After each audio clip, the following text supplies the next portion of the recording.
Assalamualaikum warahmatullahi wabarakatuh. Hamdan wa syukranillah, salatan wa salaman ala rasulillah, wa ala alihi wa sahbihi wa mawala, amma ba'du.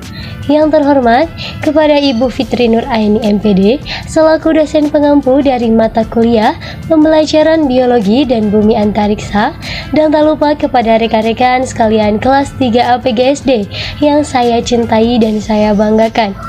Puji syukur marilah kita panjatkan kepada kehadirat Allah Subhanahu wa Ta'ala yang telah memberikan kita kenikmatan berupa kesehatan sehingga kita diberikan kesempatan untuk dapat berkumpul pada kegiatan diskusi di pagi hari ini.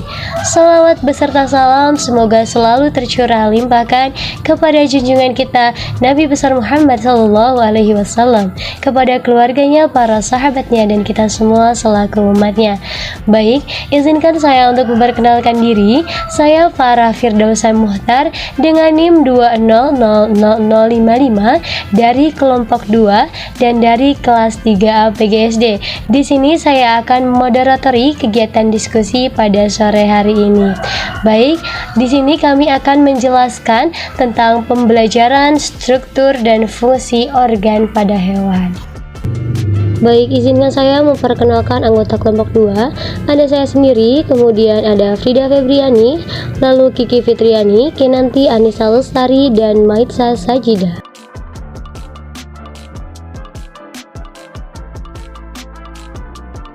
Ranah materi di SD, kelas 4 SD, tema 3.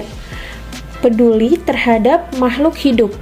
Subtema 2. Keberagaman makhluk hidup di lingkungan.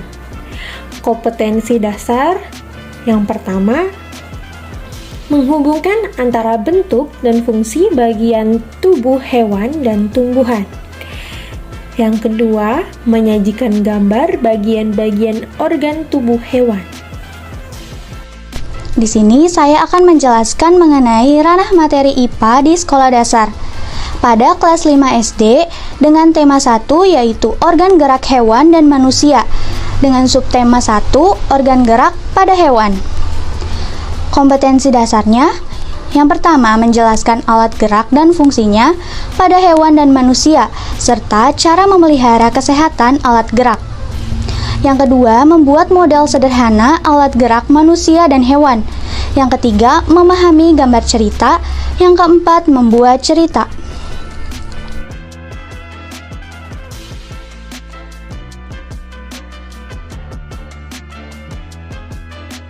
Baik teman-teman, yang pertama ada pengertian dari organ.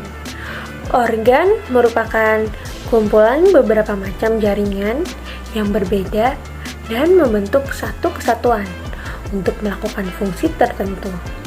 Organ pada manusia dan hewan antara lain ada mata, jantung, paru-paru, lambung, hati, telinga, dan kulit.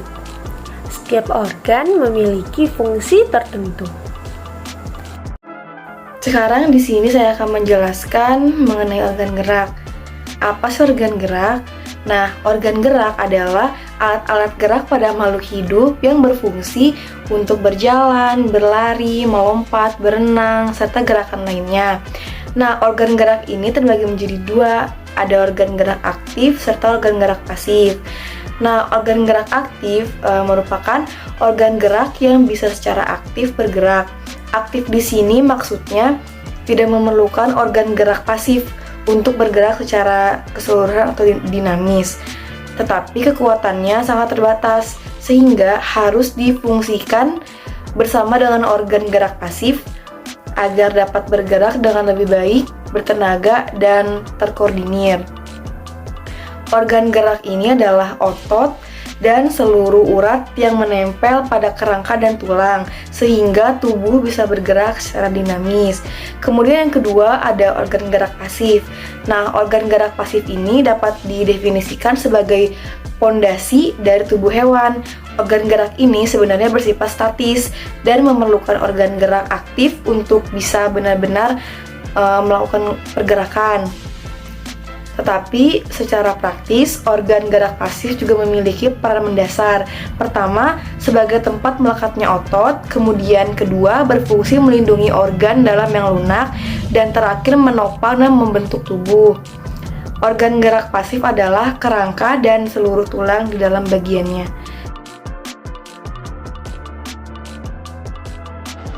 Morfologi laba-laba yaitu tidak seperti serangga yang lain yang memiliki 3 anggota tubuh.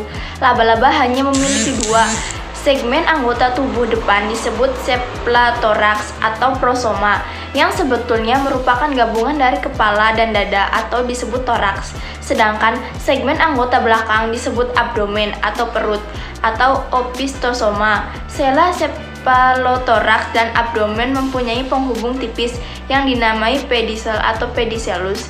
Pada cephalothoraks melekat 4 pasang kaki dan 1-4 pasang mata. Selain sepasang rahang bertaring besar atau disebut chelicera, mempunyai pula sepasang atau beberapa alat bantu mulut berupa tangan yang disebut pedipalpus. Pada beberapa jenis laba-laba, pedipalpus pada hewan jantan dewasa membesar dan merubah fungsi sebagai alat bantu perkawinan. Laba-laba tidak memiliki mulut atau gigi untuk mengunyah. Sebagai gantinya, mulut laba-laba berupa penghisap untuk menyedot cairan tubuh mangsanya. Yang selanjutnya, di sini saya akan menjelaskan mengenai taksonomi atau klasifikasi ikan koi. Ikan koi adalah ikan yang termasuk dalam keluarga atau famili Spirinidae dengan genusnya Cyprinus dan spesiesnya Cyprinus carpio dengan ordonya Cypriniformes dan kelasnya Anthinopterygli. Spirinidae yang masih sekerabat dengan sejenis ikan yaitu ikan mas. Ikan koi berasal dari ikan mas yang melalui proses rekayasa genetik untuk menghasilkan beberapa varietas. Ikan koi tergolong ke dalam makhluk omnivora dan memiliki tulang belakang atau biasa disebutnya vertebrata, serta tergolong ke dalam hewan berdarah dingin, yang berarti sangat rentan dengan perubahan suhu atau temperatur yang mendadak. Anatomi ikan koi. Di dalam air, koi mampu mengenali pakannya dan bahkan mencarinya di antara lumpur dan kotoran. Karena ikan koi mempunyai organ penciuman yang sangat tajam. Organ penciuman ini berupa 2 pasang kumis yang menghiasi mulutnya. Mulut ikan koi lumayan besar dan uniknya dapat disembulkan. Letaknya di ujung moncong atau herminal. Air bersama-sama pakan memasuki rongga mulut. Pakan kecil langsung ditelan dan air keluar lewat lubang insang setelah berkeping-keping. Insang menyerap oksigen yang terdapat di dalam air. Pakan masuk ke dalam kerongkongan yang sangat lebar tapi pendek. Dari kerongkongan, pakan dibawa langsung ke usus yang panjangnya sekitar 5 kali panjang tubuh.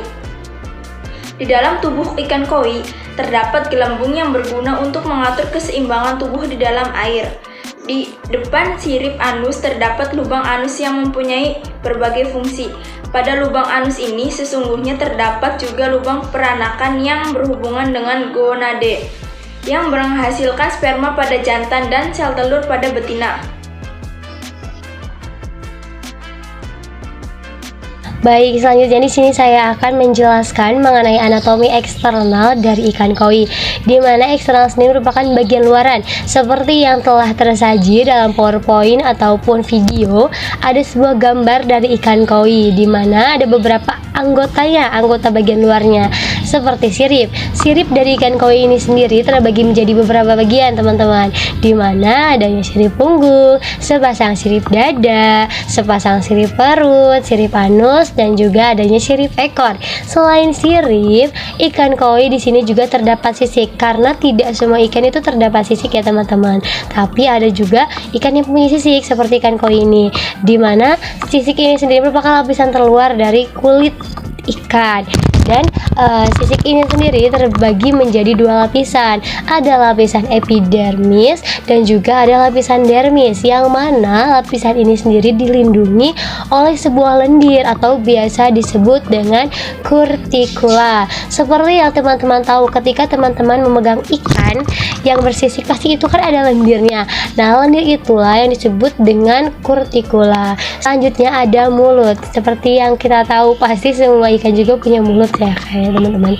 Dan mulut si ikan koi ini berbentuk protrusif, dimana tidak mempunyai gigi. Jadi ikan koi ini tidak mempunyai gigi, dan di dekat mulutnya terdapat sepasang dungut berfungsi untuk indera penciuman. Dan ada juga mata. Nah, ini tuh matanya pasti semua ikan juga punya mata ya teman-teman, dan sepasang juga matanya ada di sebelah kanan dan juga sebelah kiri matanya.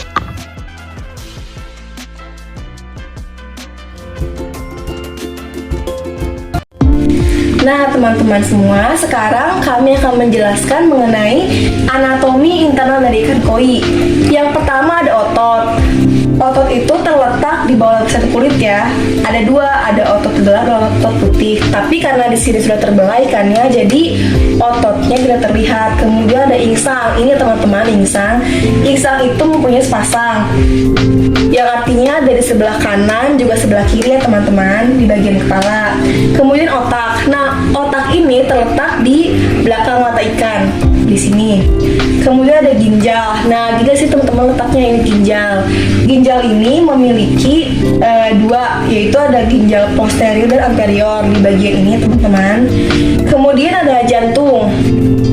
Nah, jantung terletak di belakang insang. Ini teman-teman letaknya di sini. Kemudian liver. Nah, liver itu ini teman-teman tepat di belakang jantung. Berwarnanya merah kecoklatan. Kemudian ada kantuk empedu atau gallbladder ya teman-teman, ini di sini. Ini terhalang oleh sisik ikan, cuman bagiannya berada di belakang sisik ikan ini.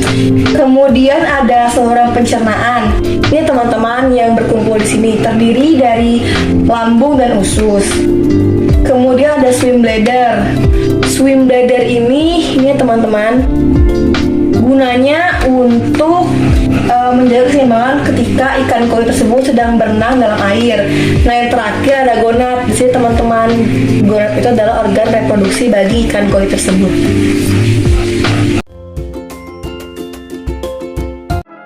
Kegiatan pendahuluan 1. Kelas dimulai dengan dibuka dengan salam, menanyakan kabar, dan mengecek kehadiran siswa. 2. Kelas dilanjutkan dengan doa, dipimpin oleh seorang siswa. Siswa yang diminta membaca doa adalah siswa yang datang paling awal, menghargai kedisiplinan. 3. Siswa diingatkan untuk selalu mengutamakan sikap disiplin setiap saat dan manfaatnya bagi tercapainya cita-cita. 4. Pembiasaan membaca, menulis, mendengarkan, berbicara selama 15-20 menit untuk materi dan pelajaran seperti dunia kesehatan, kebersihan, makanan, minuman sehat, inspirasi, dan motivasi. Kemudian di sini saya akan membacakan kegiatan inti dari pembelajaran. Yang pertama ada siswa mengamati secara seksama gambar cerita yang terdapat pada buku siswa. Yang kedua ada fokus pengamatan siswa pada gambar serta rangkaian cerita. Yang ketiga ada siswa menyajikan dan mengkomunikasikan hasil pembelajaran pengamatan secara tertulis ke dalam kolom yang tersedia pada buku siswa. Yang keempat yaitu guru memastikan bahwa siswa telah memahami organ gerak hewan vertebrata.